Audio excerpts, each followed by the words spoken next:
수릉에서 옛 자취를 돌아보니 옥새를 숨기며 영웅이 되려던 마음이 떠오른다. 강동의 폐업을 이루어낸 그날들을 생각하면 바람 맞으며 감회를 금할 길이 없다. 이 시구는 손견의 생애를 압축적으로 보여주고 있습니다. 후한 말의 무장으로서 손책과 손권, 그리고 손부인의 아버지였던 손견은 파란만장한 시대 속에서 이름을 드높인 인물이었습니다. 그의 자는 문대였으며 신흥 세력의 주역으로서 강동 지역에 뿌리를 내리고 후일 오나라 건국의 기반을 마련했습니다. 손견은 손종의 차남으로 태어났습니다. 그 위로는 형 손강이 있었지만 손강은 일찍이 요절했습니다. 손강의 아들들인 손분과 손보는 훗날 손견이 거병하자 그의 군세에 합류하여 함께 싸우게 됩니다. 손견은 이렇게 친족을 중심으로 초기 세력을 구축해 나갔습니다. 일반적으로 손견은 고대 병법서로 유명한 손무, 손자 병법의 저자인 손자의 후손으로 알려져 있습니다. 그러나 이는 확실한 사실로 보기는 어렵습니다. 삼국지를 저술한 진수조차도 아마 손자의 후손일 것이다라고 조심스럽게 추측하는 수준에 그쳤습니다. 진수는 명확한 가계가 확인되는 인물들에 대해서는 단호한 어조로 기록하는 경향이 있었기에 이러한 애매한 표현은 손견 가문의 조상이 확실치 않음을 시사합니다. 비슷한 사례로는 조조가 조참의 후손이라는 설이 있습니다. 이 또한 뚜렷한 근거 없이 추정하는 분위기로 서술되어 있습니다.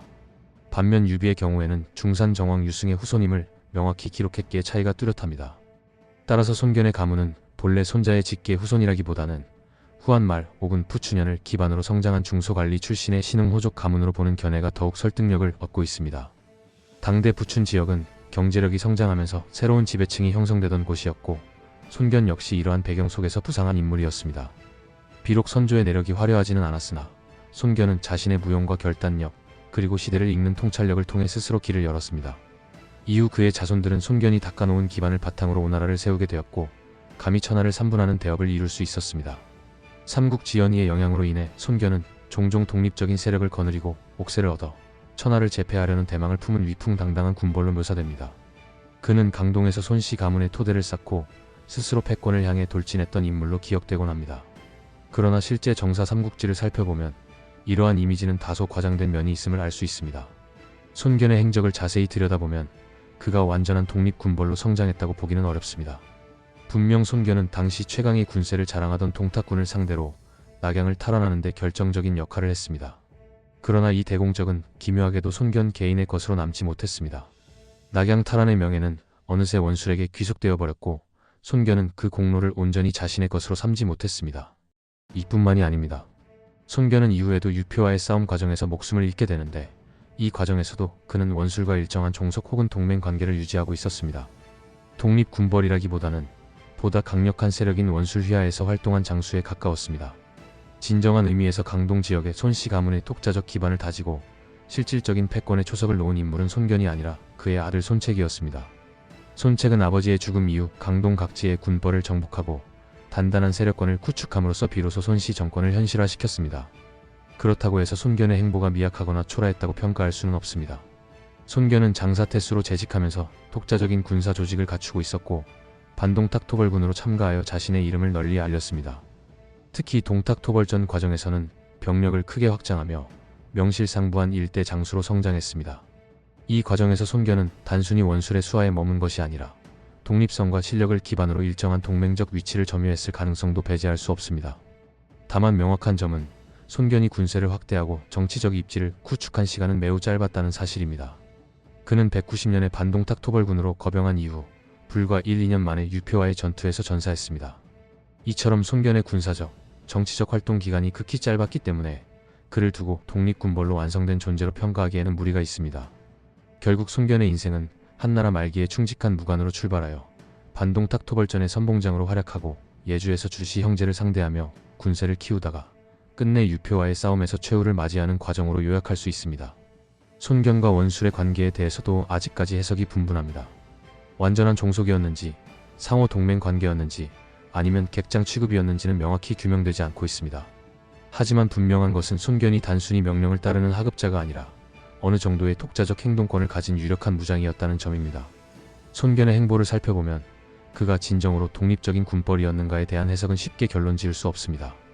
삼국지연의에서는 손견을 마치 옥새를 숨겨 천하를 도모하려는 야심가처럼 그리고 있지만 정사에 기록된 그의 실제 움직임은 보다 복합적입니다. 우선 손견은 낙양을 탈환한 공적을 세웠음에도 불구하고 이 공은 원술에게 자연스럽게 귀속되었습니다. 또한 남양을 원술에게 넘긴 점, 그리고 주씨 형제와 유표를 상대로 한 일련의 전투들이 철저히 원술의 이해관계에 부합하는 방향으로 움직였던 점 등을 보면 손견은 독자적인 군벌이라기보다는 원술과 긴밀히 연결된 존재로 보이기도 합니다. 더 나아가 손견이 전사한 후에도 그의 자녀 세력은 원술에게 흡수되었습니다. 이러한 일련의 흐름은 손견이 원술과 사실상 일체화된 존재, 혹은 그 휘하 장수로 기능했다는 인상을 강하게 남깁니다. 하지만 다른 시각으로 손견을 바라볼 수도 있습니다. 만약 손견이 한실의 수복이라는 확고한 목표를 가지고 있었던 인물이라 가정한다면 그의 일련의 행동은 전혀 다른 의미를 가질 수 있습니다. 낙양을 탈환한 이후 손견은 반드시 후방을 안정시켜야 했습니다. 원소 일파가 보급로를 위협하고 있었기 때문에 이를 제거하는 것은 전략상 필연적이었습니다. 주씨 형제를 무너뜨리고 유표를 제압하는 것도 결국 장안을 재차 공격하기 위한 필수 과정이었던 것입니다. 이렇게 본다면 손견은 단순히 원술의 수족이 아니라 공동의 대해 아래에서 원술을 보급체기자 명목상 상관으로 인정하고 필요에 따라 협력했을 뿐이라는 해석도 가능합니다. 당시의 질서 아래에서는 원술이 손견보다 벼슬이 높았고 실질적 자원이 더 풍부했기 때문에 표면적으로는 종속처럼 보일 수밖에 없었던 것일지도 모릅니다. 또한 손견이 딴 마음을 품을 여지가 전혀 없었다고 단정할 수도 없습니다. 사실 손견은 190년에 거병하여 191년 혹은 192년경에 전사하기까지 활동 기간이 고작 1-2년에 불과했습니다. 이 짧은 시간 동안 그의 정치적 야망이나 독립성을 온전히 드러내기는 어려웠을 것입니다. 이를 감안하면 손견 역시 유비처럼 초기에는 누구의 휘하에 속해 있으면서 기회를 엿보다가 스스로의 세력을 구축할 수 있었을 가능성이 충분히 존재합니다. 실제로 유표를 무너뜨리고 형주 남부를 장악한 후 눌러앉았다면 손견은 단숨에 강력한 지역 군벌로 성장했을 것입니다. 그랬다면 오나라의 역사는 훨씬 일찍 시작되었을지도 모를 일입니다. 결국 나관중이 삼국지 연의에서 손견을 천하를 노리는 대망의 군벌로 묘사한 것은 단순한 과장이 아니라 후대 손씨 정권의 위상을 고려해 소설적으로 폭선을 깔아둔 것이라고 볼 수도 있습니다. 손견의 성향과 행보는 해석의 여지가 넓게 열려 있습니다. 그가 원술에게 완전히 종속되었다고 보아도 무리는 없지만 한편으로는 원술과 일정한 동맹 내지 객장 같은 관계로 활동했다고 이해해도 전혀 무방합니다. 손견의 독립성 문제에 대해 자잘한 근거들을 모아 따져볼 수는 있겠지만 결정적인 단서나 단정적인 기록은 존재하지 않습니다. 그만큼 손견이라는 인물은 한 시대의 격동 속에서 다양한 가능성을 품고 움직였던 해석의 여지가 풍부한 존재였던 것입니다. 손견은 삼국지 인물 가운데에서도 특별히 출생설화가 전해지는 몇 안 되는 인물 중 하나입니다. 수많은 명장과 영웅이 등장하는 삼국지 세계에서 태어날 때부터 신비로운 기운을 지녔다는 전설을 가진 이는 매우 드문데 손견은 그러한 인물로 기억되고 있습니다. 배송지가 주석을 단 삼국지의 오서에 따르면 손견이 태어날 당시 상서로운 징조가 나타났다고 합니다. 당대 사람들은 이러한 징조를 매우 중요하게 여겼습니다. 국가의 흥망이나 영웅의 탄생이 천문과 자연현상에 반영된다고 믿었던 시대였기에 손견의 출생에 깃든 길조는 그의 장래를 예견하는 상징으로 받아들여졌습니다. 오서에 기록된 바에 의하면 손견이 세상에 나올 때 집안 주변에 붉은 기운이 맴돌았고 문 앞에 밝은 빛이 비쳤다고 전합니다. 이러한 현상은 마치 하늘이 장차 큰 인물이 태어났음을 예고하는 것처럼 여겨졌습니다. 당대 사람들은 손견의 집안을 찾아가서 장차 천하의 이름을 떨칠 인물이 이곳에서 태어났다고 예언하기도 했습니다. 또한 유명록에 따르면 손견의 출생과 관련하여 그의 아버지 손종의 문서가 등장하는 또 다른 설화가 전해집니다. 이 설화에서는 손견이 단순히 상서로운 징조만이 아니라 집안의 운명 자체를 바꿀 존재로 간주되었습니다. 손종이 손견의 출생을 계기로 가문이 크게 번창할 것이라는 점을 알게 되었다고도 전합니다. 비록 이러한 설화들은 역사적 사실로 확정할 수는 없습니다. 하지만 손견이 살아가는 동안 보여준 맹렬한 기세와 급격한 부상은 당시 사람들이 그의 탄생부터 비범하게 여긴 이유를 뒷받침해 줍니다. 출생부터 상서로운 기운을 지닌 인물, 그리고 전란의 시대에 하늘이 내려준 듯한 영웅. 손견은 단순한 무장이 아니라 시대가 선택한 인물처럼 비춰지며 후세에까지 전설로 남게 되었습니다. 손견은 본래 양주 혹은 부춘현 출신으로 어릴 때부터 대담하고 화통한 성격으로 주변의 이름이 높았습니다. 그의 강직하고 거침없는 기질은 일찍부터 사람들의 주목을 받았고 운명적으로 무장의 길을 걷게 될 조짐을 보였습니다. 손견이 17살이 되던 해 그는 푸친과 함께 배를 타고 전당현에 이르게 됩니다. 강기슭에는 당시 악명 높은 수적 무리들이 약탈한 전리품을 나누고 있었습니다. 이 광경을 목격한 손견의 푸친은 크게 놀랐습니다. 그는 아들에게 이곳을 피하자고 간청했고 배를 돌려 위험을 피하려고 했습니다. 그러나 손견은 푸친의 만류에도 아랑곳하지 않았습니다. 오히려 이 기회를 통해 자신의 결단력을 시험하고자 결심했습니다. 손견은 즉시 칼을 움켜쥐고 강가 언덕으로 올라갔습니다. 그리고 마치 장수가 병력을 통솔하는 것처럼 연기하기 시작했습니다. 손견은 의연하게 명령을 내리는 척하며 거칠게 손짓하고 소리쳤습니다. 이를 본 수적들은 크게 놀랐습니다. 멀리서 보면 실제 군관이 부대를 이끌고 체포하러 온 것으로 착각할 만한 장면이었기 때문입니다. 수적들은 당황하여 전리품을 버리고 황급히 달아나기 시작했습니다. 손견은 여기서 멈추지 않았습니다. 그는 곧장 달려가 도망치는 수적 무리 가운데 한 명을 따라잡았습니다. 주저없이 칼을 휘둘러 그 수적의 목을 베었습니다. 머리를 들고 돌아온 손견을 본 부치는 경악했으며 주변 사람들 또한 그의 담력에 깊은 인상을 받았습니다. 이 사건은 단순한 우연이 아니었습니다. 손견의 본성, 즉 위험을 두려워하지 않고 상황을 주도적으로 뒤집을 수 있는 결단력과 대담함이 그대로 드러난 일이었습니다. 당시 사회에서는 무용과 용기가 크게 존중받았기에 이 사건은 곧바로 손견의 이름을 널리 알리는 계기가 되었습니다. 이로 인해 손견은 젊은 나이에 지방 관리로 천거되었습니다.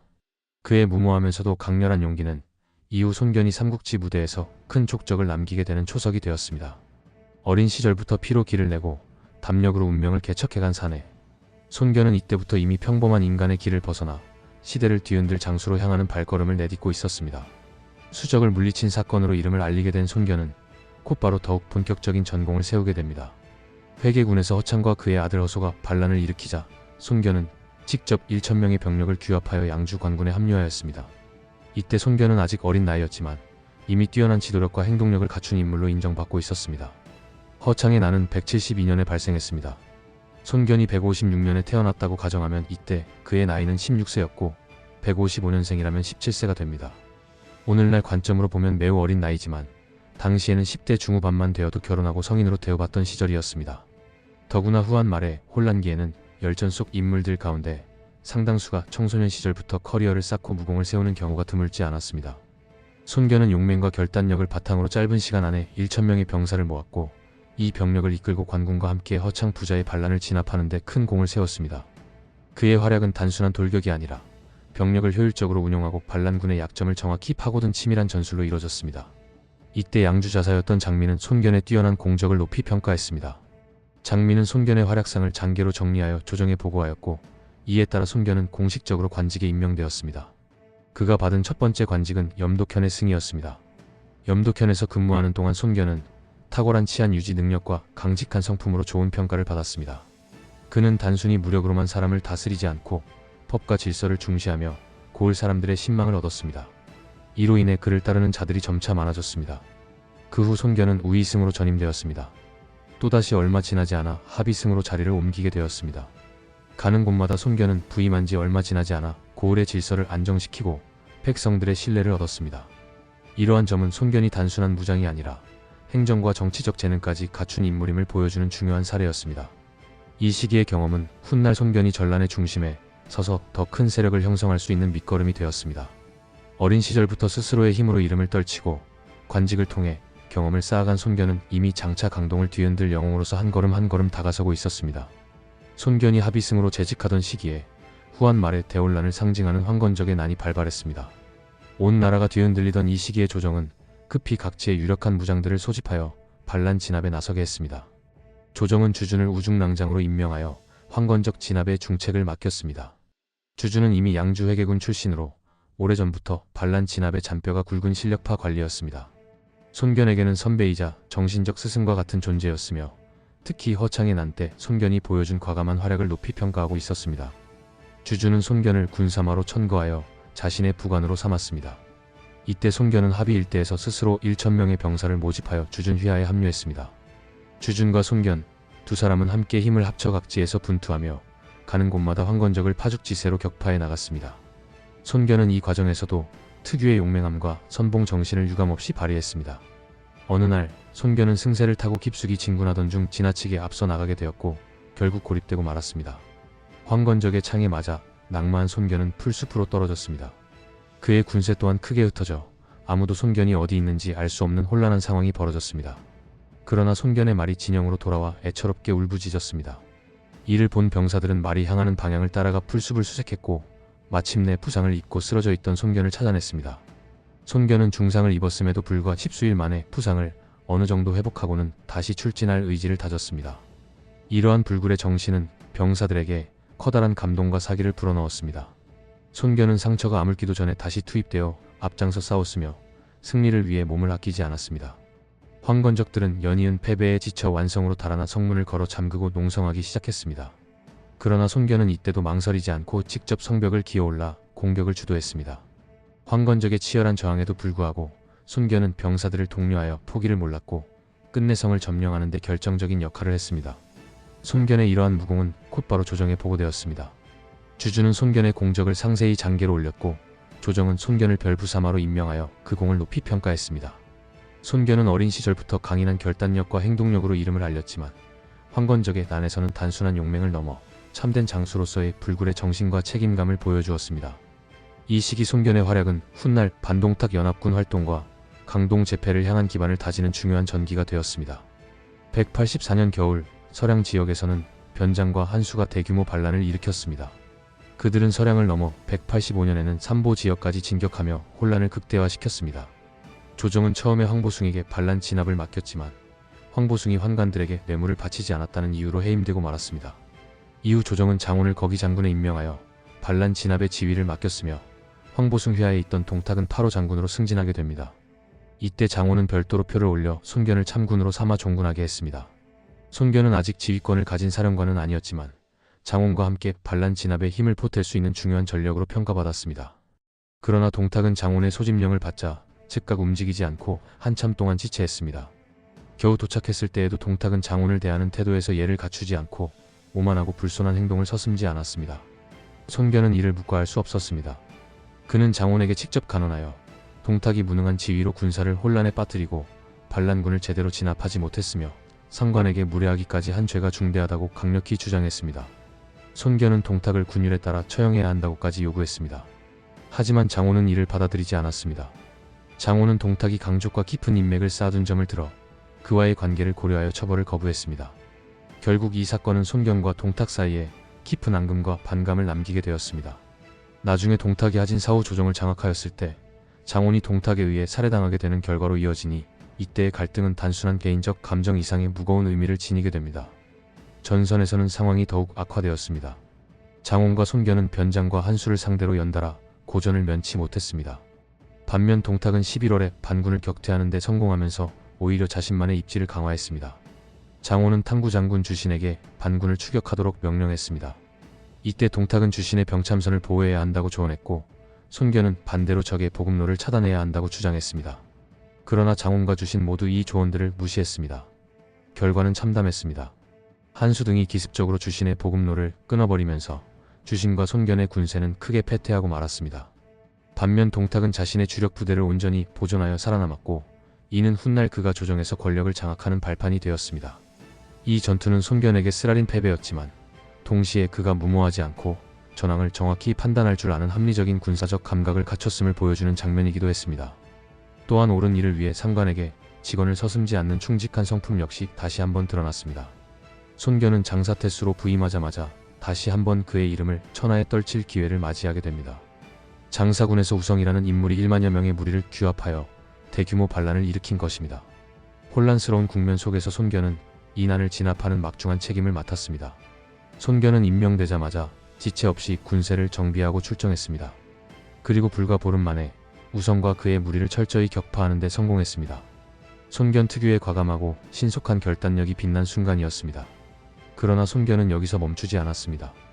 우성의 난을 진압하는 과정에서 인근 지역인 영릉과 계양에서도 주조와 곽석 등의 무리가 우성에게 호응하여 반란을 일으킨 사실을 알게 되었습니다. 이들은 본래 손견의 직접 관할 구역이 아니었지만 손견은 이를 보고만 있을 수 없었습니다. 손견은 다시 군세를 이끌고 영릉과 계양으로 진군했습니다. 그리고 주조와 곽석의 무리까지 모조리 소탕하여 반란의 불씨를 완전히 괴멸시켜버렸습니다. 이러한 행동은 엄연히 관할권을 넘은 월권 행위였습니다. 특정 지역을 벗어나 군사를 운영하는 것은 당시로서는 중대한 법적 문제가 될 수 있었고 손견의 행동을 두고 비판하는 하급 관리들도 분명히 존재했습니다. 그러나 조정은 손견의 행위를 다르게 평가했습니다. 혼란한 시국 속에서 신속하고 단호하게 반란을 진압한 손견의 공을 높이 인정한 것입니다. 조정은 손견의 공적을 사관에 기록하도록 명령했고 그를 오정후에 봉하여 그 노고를 치하했습니다. 월권을 문제 삼으려는 일부 관리들의 비판에 대해 손견은 이렇게 말했습니다. 나는 무관으로서 나라에 충성하는 사람이다. 죄가 된다고 해서 도적을 그냥 놔둘 수는 없다. 그는 조금의 망설임도 없이 국가와 백성을 위한 행동이라면 어떤 비난도 감수하겠다는 확고한 신념을 내비쳤습니다. 이 사건은 손견의 성격을 단적으로 보여주는 일화였습니다. 법과 절차를 무시했다는 비판을 받을 소지가 있었지만 그는 대의를 위해 행동하는 실천적 무인이었으며 개인의 안위를 넘어 나라를 위한 충성심을 행동으로 증명해 보인 인물이었습니다. 우성에 난 진압과 그 이후의 일련의 행동은 손견이 단순한 지방부장이 아니라 시대를 움직이는 진정한 영웅으로 성장할 가능성을 지닌 인물이었음을 분명히 보여주었습니다. 영제가 붕어하고 동탁이 조정을 장악하여 전행을 일삼게 되자 천하 곳곳에서 분노한 군사들이 들고 일어나 동탁을 토벌하려는 움직임이 일어났습니다. 손견 또한 예외는 아니었습니다. 동탁이 조정을 농락하고 백성을 짓밟는다는 소식을 들은 손견은 분노를 금치 못했습니다. 손견은 이때 장공을 떠올리며 격렬히 통탄했습니다. 과거 장공이 내 말을 들었더라면 오늘날 조정에 이런 난은 없었을 것이다. 이렇게 말하며 스스로의 예견이 무시당했던 것을 아쉬워하고 이제 직접 나서야 할 때임을 결심했습니다. 손견은 곧바로 동탁을 치기 위해 군사를 일으켰습니다. 그는 임지였던 장사를 과감히 버리고 북진을 개시했습니다. 자신의 안위를 위해 관직에 매달리는 대신 천하를 어지럽히는 자를 제거하기 위해 모든 것을 걸었던 것입니다. 이때 형주자사 왕애 또한 동탁을 토벌하기 위해 병사를 일으키고 있었습니다. 하지만 왕애는 평소 무릉태수 조인과 관계가 좋지 않았습니다. 왕애는 일단 군사를 일으킨 김에 조인부터 제거할 심산을 품고 있었고 이를 조인은 감지하게 됩니다. 조인은 가만히 당하고 있을 수는 없었습니다. 그는 꾀를 내어 광록대부 온의 명의로 위장한 가짜 경문을 작성하여 손견에게 전달했습니다. 손견은 평소 왕애가 자신을 무시했다고 느끼고 있었기에 조인이 가져온 경문을 그대로 믿고 움직였습니다. 손견은 망설임 없이 왕애를 기습했습니다. 왕애는 성루 위에 올라 절규했습니다. 도대체 내 죄가 무엇이냐? 이에 손견은 단호히 응수했습니다. 모르는 것이 죄이다. 왕애는 궁지에 몰려 결국 자결하고 말았습니다. 문제는 왕애가 단순한 군벌이 아니라 손견의 상관이라는 점이었습니다. 비록 손견이 평소 왕애를 무식하고 경솔하다 여겨 경멸했을지라도 당시의 질서상 상관을 살해하는 것은 결코 가벼운 일이 아니었습니다. 이 사건은 손견이 얼마나 과감하고 필요하다면 통상적인 규범조차 뛰어넘을 수 있는 인물인지를 보여주는 장면이었습니다. 손견은 여기서 멈추지 않았습니다. 계속해서 북상한 손견군은 남양에 이르렀고 이때 손견의 군세는 이미 수만 명에 달했다고 합니다. 남양태수 장자는 손견에게 길을 닦아주지도 않았고 군량 제공에도 협조하지 않았습니다. 손견은 이를 용납하지 않았습니다. 장자가 협조하지 않는다는 이유만으로 그를 처형해버렸습니다. 이 사건으로 인해 남양 일대의 하급 관리들은 손견을 두려움의 대상으로 보게 되었습니다. 손견군은 이후로는 얻지 못하는 것이 없고 요구하는 것을 거절하는 자가 없었습니다. 손견의 이름은 명실상부한 공포와 존경을 동시에 불러일으키는 상징이 되었고 그의 군세는 더욱 막강해져 갔습니다. 왕애와 장자를 제거하고 세력을 확장한 손견은 계속 북진을 거듭했습니다. 그러던 중 그는 노양에 이르러 반동탁 연합군의 일원인 원술과 만나게 됩니다. 원술은 손견의 세력과 능력을 높이 평가하고 있었습니다. 이에 손견을 예주자사로 추천하고 8호 장군에 임명되도록 힘을 보탰습니다. 특히 손견이 장자를 처형함으로써 빈 땅이 되어버린 남양 지역은 원술이 별다른 저항 없이 지배권을 획득하는 데 큰 도움이 되었습니다. 일부에서는 손견이 왕애와 장자를 죽이는 과정에서 같은 연합군 제후를 공격했다는 정치적 부담을 안게 되어 궁지에 몰려 원술과 손을 잡을 수밖에 없었다는 해석을 내놓기도 합니다.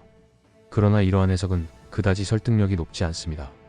우선 손견군의 병력 규모를 둘러싼 기록을 살펴보면 설령 수만 명이라는 숫자가 과장되었더라도 상당히 많은 군세를 거느리고 있었음은 분명합니다. 병력이 대규모로 늘어나면서 필연적으로 막대한 보급이 필요해졌고 이로 인해 손견이 남양 지역을 사실상 점령하고 보급권을 확보하려 한 것이라고 보는 편이 더욱 자연스럽습니다. 게다가 삼국지 시대 반동탁 연합군은 명목상 연합이었을 뿐 실질적으로는 각자 이해관계에 따라 움직이는 느슨한 집단이었습니다. 연합군 내부에서 제후들끼리 충돌하고 심지어 죽고 죽이는 일은 이후에도 종종 벌어졌습니다. 따라서 손견이 왕애나 장자를 제거했다고 해서 그에 대한 경제 제재나 보급 차단 같은 정치적 응징이 가해졌다는 흔적은 사료에 나타나지 않습니다. 오히려 반동탁 연합군 내부에는 손견을 제재할 정도로 강력한 정치적 통제력이나 권위가 존재하지 않았던 것으로 보입니다. 각자 살 길을 찾아야 했던 난세 속에서 손견은 단순히 자신의 군세와 보급을 안정시키기 위해 합리적인 행동을 했을 뿐이었습니다.